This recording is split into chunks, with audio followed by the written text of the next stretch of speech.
நமஸ்காரம். 1000 நாமங்கள் 1000 கதைகள் 386வது திருநாமம் வியவசாயாய நமக. திருநாமங்கள் 386 முதல் 390 வரை துருவனுக்கு அருள் புரிந்த திருமாலின் பெருமைகள். உத்தானபாதன் என்ற அரசனுக்கு 2 மனைவிகள். மூத்தவள் சுனீதி, இளையவள் சுருச்சி. சுனீதியின் மகன் துருவன், சுருச்சியின் மகன் உத்தமன். உத்தானபாதன் தனது 2வது மனைவியான சுருச்சியிடமும் அவளது மகனான உத்தமனிடமுமே அதிக அன்பு செலுத்தி வந்தான். ஒரு நாள் தந்தையின் மடியில் அமர விரும்பி துருவன் சென்றபோது மாற்றான் தாயான சுருச்சி அவனை தடுத்தாள். நீ காட்டுக்கு போய் தவம் புரிந்து என் மகனாக வந்து பிறந்தாலே ஒழிய இவர் மடியில் அமர உனக்கு தகுதி கிடையாது என்று சொல்லிவிட்டாள். அழுது கொண்டே தனது தாய் சுனீதியிடம் வந்தான் துருவன். நடந்தவற்றை அறிந்து கொண்ட சுனீதி நிதானமாக, மகனே வருந்தாதே, சித்தி நல்ல விஷயம்தான் கூறியிருக்கிறாள். நீ திருமாலை குறித்து தவம் புரி, அதன் பின் இந்த தந்தையின் மடி என்ன, அதைவிட பெரிய ஸ்தானத்தையே உனக்கு திருமால் அருள்வார் என்றாள்.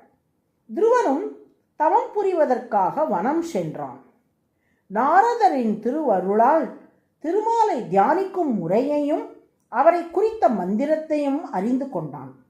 அதன் பின் கடும் தவம் புரிந்து அதன் பலனாக திருமாலை தரிசித்தான் துருவன்.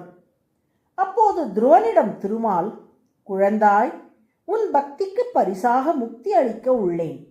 ஆனால் அதற்கு முன்பு நீ உனது நகரத்துக்கு திரும்ப சென்று முடிசூட்டி கொண்டு வாழ்வாங்கு வாழ வேண்டும். அதன் பின் வானில் உயர்ந்து நிற்கும் ஒரு பதவியை அடைவாய். உன்னை உலகமே அண்ணாந்து பார்த்து கொண்டாடும். அதன் பின் என்னை வந்தடைவாயாக என்றார். அது என்ன பதவி என்று கேட்டான் துருவன்.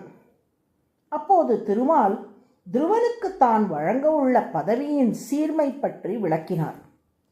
ஸ்ரீமத் பாகவத புராணத்தில் திருமால் துருவனிடம் சொல்வதாக வரும் ஸ்லோகங்கள் இவை.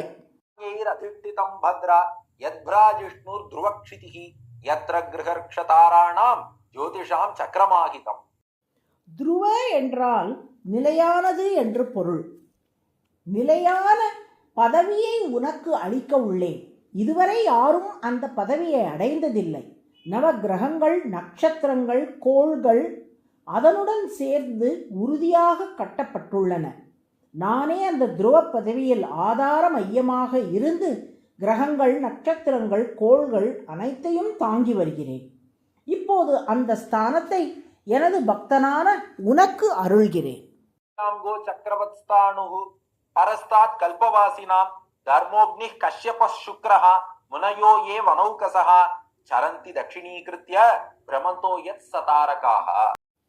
தூணில் கட்டப்பட்ட மாடுகளைப் போல் தர்ம தேவதையும் நட்சத்திரங்களும் அக்னி தேவனும் 7 பெரும் முனிவர்களும் அந்த துருவஸ்தானத்தை வலம் வந்து கொண்டிருக்கிறார்கள். அத்தகைய ஆதார மையமான பதவியில் நீ இனி வீற்றிருப்பாயாக. திருமால் அருளியபடி நகருக்கு திரும்பிய துருவன் 36,000 ஆண்டுகள் பூமியை ஆண்டுவிட்டு அதன் பின் துருவ பதவியை அலங்கரித்து இன்றளவும் உலகமே வியந்து அண்ணாந்து பார்க்கும்படி ஓங்கி உயர்ந்து விளங்கி கொண்டிருக்கிறான். அனைத்து கிரகங்களும், நட்சத்திரங்களும், கோள்களும் அந்த துருவஸ்தானத்தையே தமக்கு ஆதார மையமாக கொண்டு அதனோடு கட்டப்பட்டு இயங்கி வருகின்றன.